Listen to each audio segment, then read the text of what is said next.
ve y profetízale al pueblo que no va a llover. Pero ¿por qué Dios mandó esta palabra a través del profeta? El pueblo, hermanos, el reino de Israel, en contraparte el reino de Judá. El reino de Judá era un reino temeroso de Dios, que seguía la voluntad de Dios, que seguía adorando a Dios en el templo, que seguía los mandamientos de Dios. Pero el reino, cuando se dividió, el reino de Israel fue un reino bastante pagano, bastante alejado de la voluntad de Dios. Y aquí, en los días de Elías Tisbita era gobernado por el rey Acab.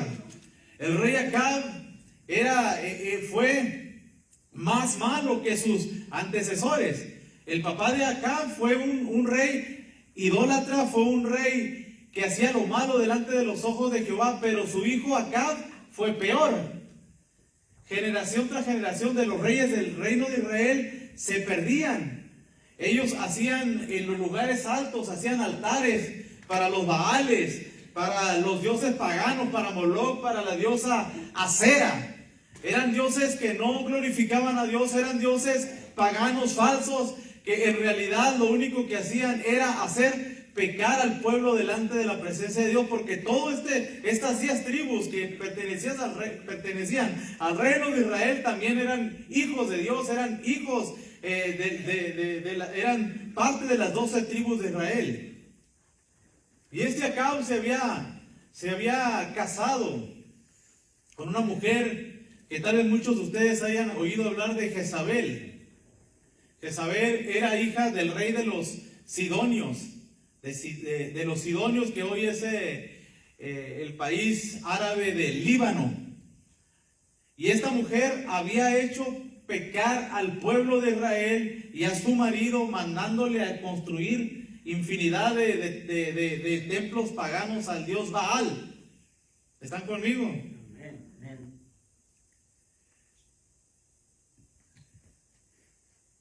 Así que cuando Dios le dijo al profeta Elías, y él obedeció la voz de Dios, gloria a Dios, él se fue conforme a la palabra de Jehová, fue y les dijo al pueblo, y se fue y vivió junto a un arroyo que estaba al frente del río Jordán.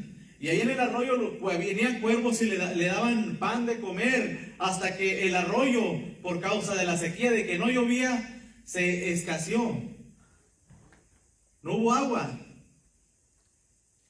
Pasados algunos días se secó el arroyo porque no había llovido sobre la tierra. Luego Dios le siguió hablando al profeta. Luego vino palabra de Jehová al profeta diciendo: levántate, vete a Sarepta de Sidón y mora allí. He aquí que yo he dado orden allí a una mujer viuda que te sustente.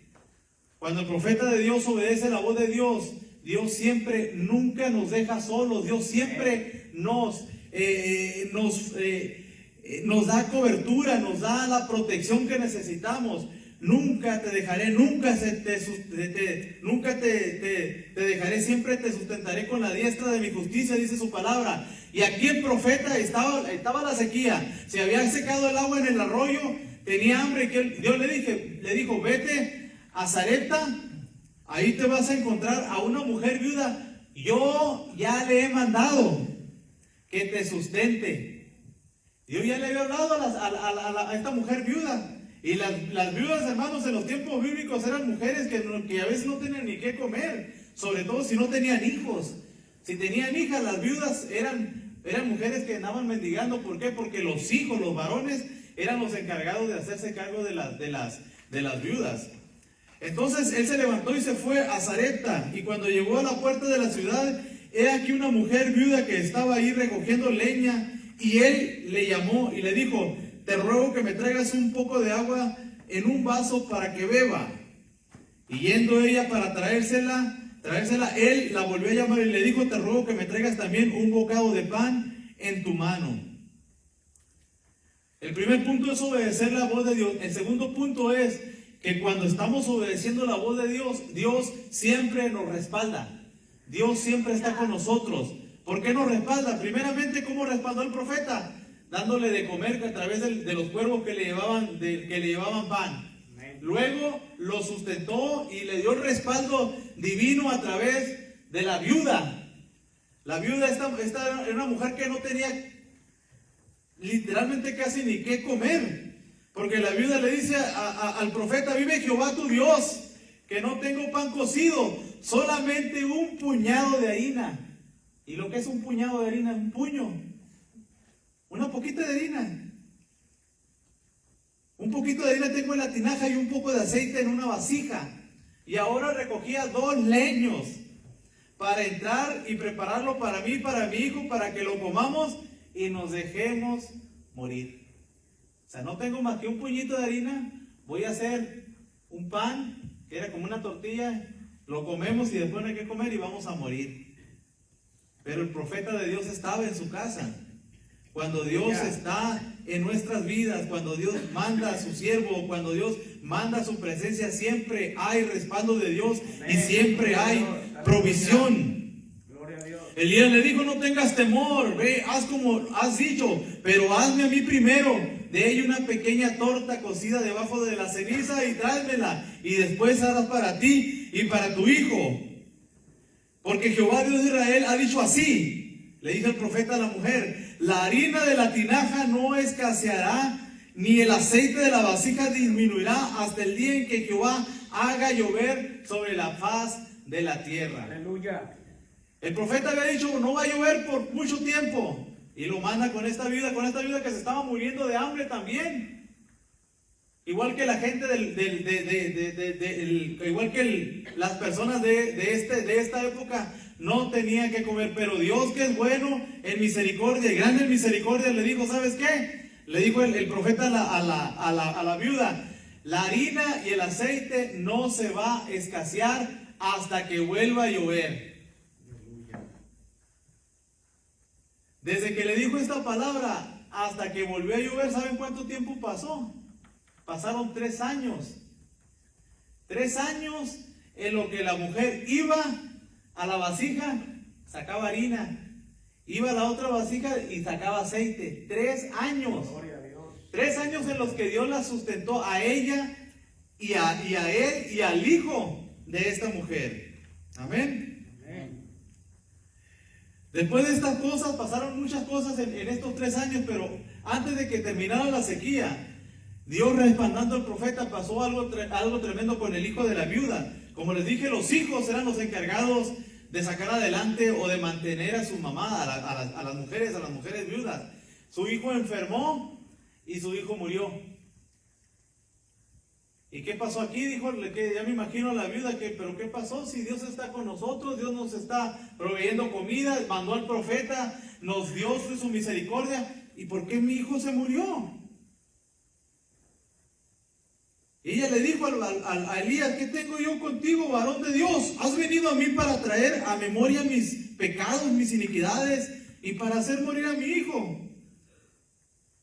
Y como Dios estaba con ellos, aquí pasó un gran milagro. Y él le dijo: dame acá tu hijo. Entonces él lo tomó de su regazo y lo llevó al aposento donde él estaba y lo puso sobre su cama. Y clamando a Jehová dijo: Jehová Dios mío, ¿aún la viuda en cuya casa estoy hospedado has afligido, haciéndole morir su hijo? Y se tendió sobre el niño 3 veces y clamó a Jehová y dijo: Jehová Dios mío, te ruego que hagas volver el alma de este niño a él. Y Jehová oyó la voz de Elías, y el alma del niño volvió a él y revivió. Aleluya. Tomando luego Elías al niño, lo trajo al aposento, a la casa, y lo dio a su madre. Y le dijo a Elías: mira, tu hijo vive. Entonces la mujer dijo a Elías: ahora conozco que tú eres varón de Dios y que la palabra de Jehová está en tu boca, es verdad en tu boca. Todo lo que había hecho Dios con el alimentarla por mucho tiempo, y aún así la mujer dudaba del respaldo divino de Dios para con el profeta. Dios siempre está con nosotros, hermanos, a pesar de las circunstancias de nuestra vida. Dios está con nosotros y Dios nos respalda. ¿Por qué? Porque somos sus hijos, porque obedecimos la voz de Dios, obedecimos el día que nos convertimos, obedecimos al líder, obedecimos al pastor, obedecimos el nivel jerárquico en la iglesia hemos obedecido. Y Dios tiene que estar con nosotros. Claro que no nos va a hacer todo miel sobre hojuelas. A veces vamos a sufrir, a veces vamos a batallar. Que nos quitan la casa, que tenemos falta de trabajo, que se nos descompone el carro, que me enfermé, que la pandemia por acá, que mi papá está enfermo, que no tengo esto, que no tengo trabajo, que no tengo dinero. Pero aún así Dios está trabajando y Dios nos está respaldando. Amén, gloria a Dios. Solo tenemos que confiar en Dios, porque así como confió el siervo de Dios Elías, el profeta de Dios, y Dios lo respaldó y no lo dejó morir de hambre, así Dios va a estar con nosotros. Gloria a Dios. Después de que Dios nos respalde y que está con nosotros, también vienen los días de la lucha y de la prueba. ¿Por qué? Dice el capítulo 18, pasados muchos días, vino palabra de Jehová a Elías en el tercer año. O sea, ya pasaron, como les dije, 3 años pasó con la viuda de Sarepta de Sidón, el siervo de Dios. Después de 13 años, Dios le dijo, ve, muéstrate acá y yo haré llover sobre la faz de la tierra. Después de 3 años, se cumplió la palabra de Dios, la profecía de Dios de que no iba a llover sobre la tierra. Pero no era tan fácil. No era tan fácil porque en esos 3 años que Dios había mandado su palabra a través del profeta, el pueblo y el rey Acab sabían que Dios había usado al profeta para enviar esta profecía. No era una maldición sobre el pueblo, era una profecía de Dios. ¿Para qué? Para que el pueblo se arrepintiera de sus maldades, para que el pueblo reaccionara, para que el pueblo se volviera a Dios, dejara los baales, para que el pueblo leyera su palabra, para que el pueblo orara, para que el pueblo ayunara, para que el pueblo se vistiera de silicio y ceniza, que era la forma de duelo en los tiempos bíblicos. Para eso Dios había mandado esta escasez de agua, esta sequía a nivel mundial en este tiempo. Y el rey acá buscaba al profeta Elías para matarlo, echándole la culpa a Dios. ¿Por qué? Porque Dios había traído sequía al pueblo. Gloria a Dios. Así que fue Elías a mostrarse a Acab, y el hambre era grave en Samaria. Y cuando el profeta Elías se encuentra con Acab, le dice: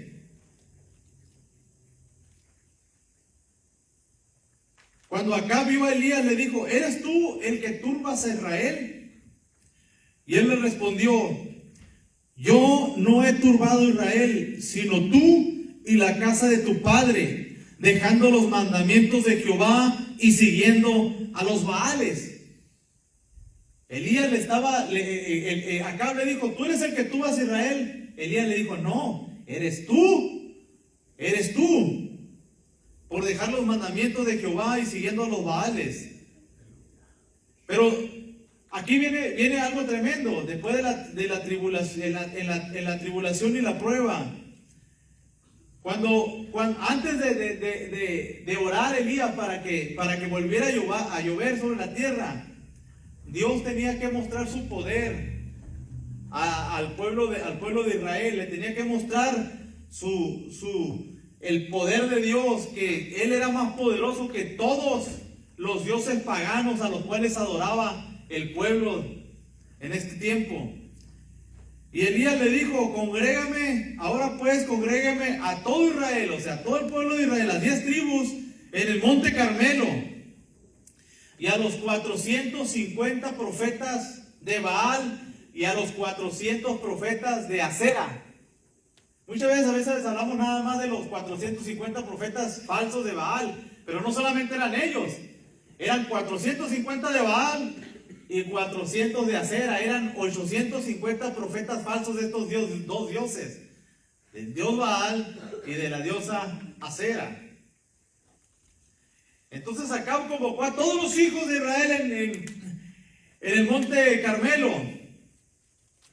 Y aquí donde Elías le dice, acercándose Elías a todo el pueblo, le dijo, ¿hasta cuándo claudicaréis vosotros entre dos pensamientos? Casi las mismas palabras que Josué le dijo al pueblo de Israel al entrar a la tierra de Canaán. Si Jehová es Dios, seguidle. Y si Baal, id en pos de él. Y el pueblo no respondió palabra. Y Elías volvió a decir al pueblo: solo yo he quedado profeta de Jehová, mas de los profetas de Baal hay 450 hombres. ¿Por qué nomás quedaba él? Porque todos los demás profetas de Dios, cualquiera que profetizaba, cualquiera que hablaba palabra de Dios, Acab y su esposa Jezabel los mataban. El único que había quedado de entre ellos era Elías. Así que el profeta Elías convocó a hacer un altar para los dioses paganos, para Acera y Baal, y un altar para el Dios de Israel. Y les dijo: denos pues 2 bueyes, uno para ellos y uno para mí. Y no pongan fuego debajo, yo prepararé el otro buey y lo pondré sobre leña, y ningún fuego pondré debajo. Invocad luego vosotros el nombre de vuestros dioses, y yo invocaré el nombre de Jehová, y el Dios que respondiere por medio de fuego, este sea Dios. Y todo el pueblo respondió diciendo: bien dicho. Entonces Elías dijo a los profetas de Baal: escogeos un buey y preparadlo vosotros primero, pues que sois los más, e invocad el nombre de vuestros dioses, mas no pongáis fuego debajo. Y ellos tomaron el buey, el becerro grande, lo trozaron en pedazos, hicieron el altar, los 850 profetas, y empezaron a hacer sus danzas paganas, empezaron a lanzar y a gritarle a su Dios, se cortaban, se tasajeaban, se sacaban sangre. Era una abominación ante los ojos de Dios. Y clamaban para que bajara fuego del cielo y consumiera el holocausto. Y al mediodía aconteció que Elías se burlaba de ellos diciendo: gritad en alta voz, porque Dios quizá está meditando, o tiene algún trabajo, o va de camino, tal vez duerme, y hay que despertarle. Y ellos clamaban a grandes voces, y se zanjaban con cuchillos y con lacetas, conforme a su costumbre, hasta chorrear la sangre de ellos. Pasó el mediodía y ellos siguieron gritando frenéticamente hasta la hora de ofrecerse el sacrificio. Pero no hubo ninguna voz, ni quien respondiese ni escuchase. Entonces dijo Elías a todo el pueblo: acercaos a mí. Y todo el pueblo se le acercó, y él arregló el altar de Jehová, que estaba arruinado. Y tomando Elías 12 piedras, una piedra por cada una de las tribus de Israel, como algo conmemorativo, trozó el becerro, lo puso en el altar, puso leña y dijo: llenad 4 cántaros de agua y derramadla sobre el holocausto y sobre la leña. Y dijo: hacedlo otra vez, y otra vez lo hicieron. Dijo aún: hacedlo la tercera vez, y lo hicieron la tercera vez. De manera que el agua corría alrededor del altar, y también se había llenado de agua la zanja. Cuando llegó la hora de ofrecerse el holocausto, se acercó el profeta Elías y dijo: Jehová, Dios de Abraham, de Isaac y de Israel, sea hoy manifiesto que tú eres Dios de Israel, y que yo soy tu siervo, y que por mandato tuyo he hecho todas estas cosas.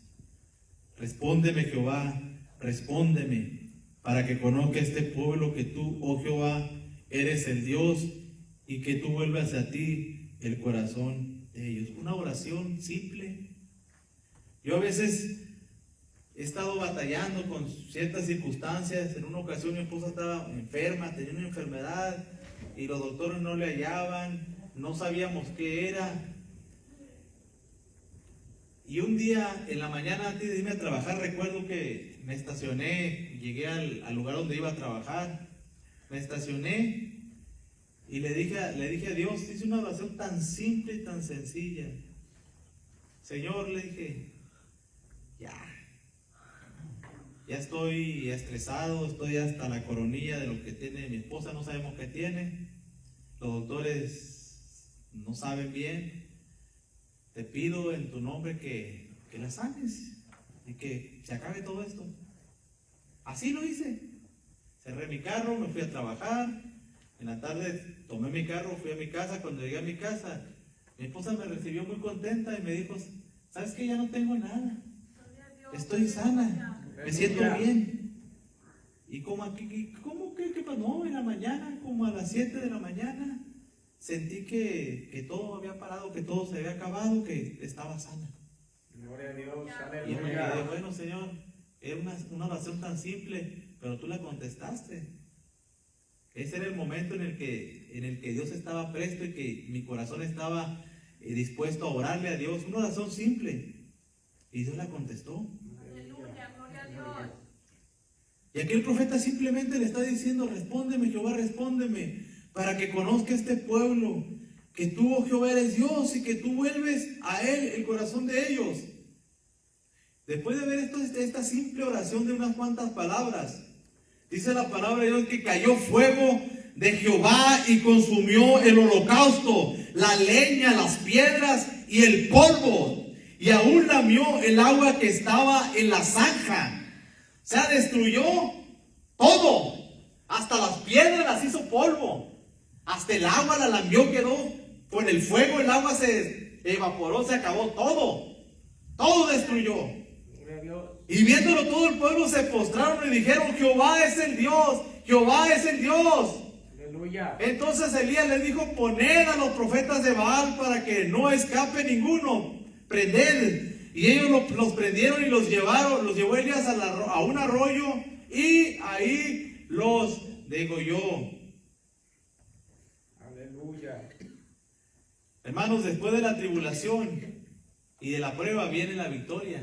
Amén. Amén. Si usted se mantiene firme, si usted soporta la tribulación y la prueba, Dios le va a dar la victoria.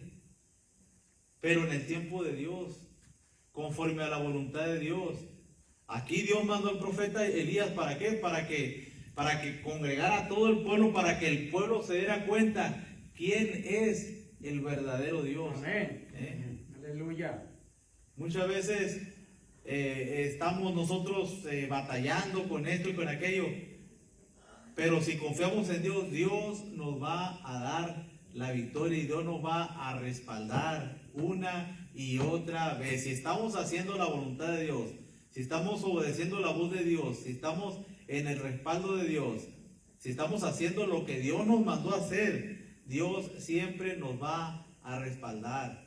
Cuando Jesucristo predicaba, andaba y predicando hace 2000 años al pueblo de Israel, el Señor Jesucristo no solamente hablaba, no tenía una predicación de palabras simplemente, sino que Él hacía y luego hablaba.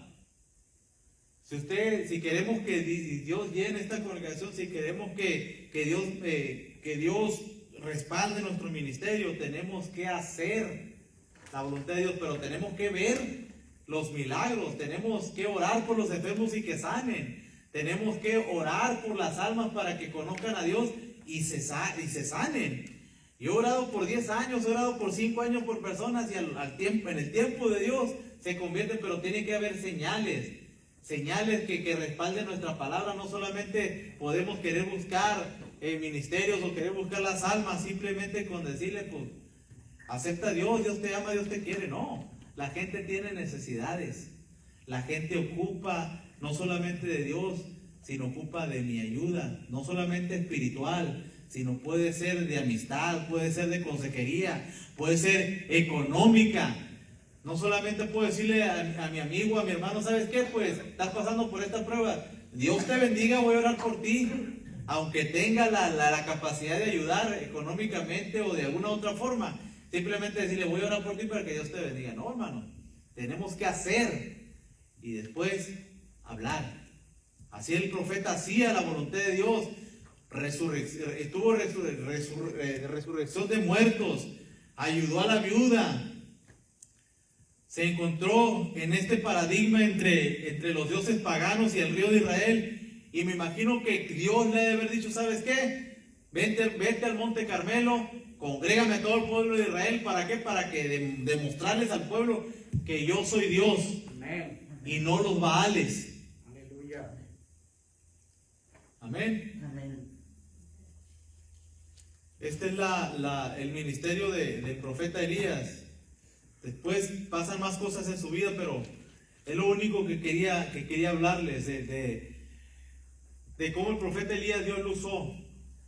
¿Por qué? Porque obedeció la voz de Dios, porque tuvo el respaldo de Dios, y a través de la tribulación y la prueba, él se mantuvo firme, y al final, después de la prueba, Dios le dio la victoria. Después de que el profeta venció a los profetas de Baal, entonces sí, se subió al Monte Carmelo y le dijo a su siervo, se puso a orar, y le dijo a su siervo, a ver, dice, ve y fíjate allá en el mar a ver qué miras. Y el siervo miró y no miró nada. Y vino con el profeta y le dijo, yo no miro nada.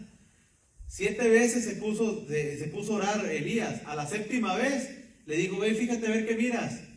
Y allá se paró el siervo del profeta y dijo, ya sé, lejos, veo una pequeña nube del tamaño de una mano. Vámonos, dijo, va a llover.